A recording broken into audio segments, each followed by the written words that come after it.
By the time the skid arrives at the assembly point, all component parts have been collected.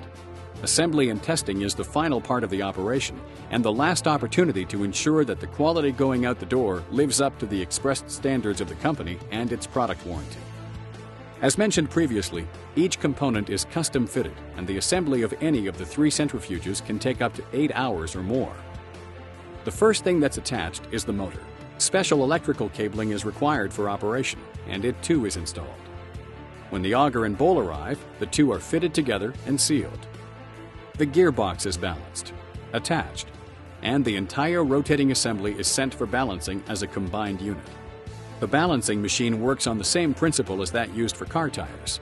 Weight is added or taken away in various increments according to electronic measurements. After the rotating assembly is balanced, the case is installed into the skid housing and the rotating assembly is installed into the case. Drive belts are attached and safety guards are installed over the moving parts. At each process along the way, the various parts are fitted and tested for tolerances. When the operation is complete, the unit is tested again and made ready for shipment.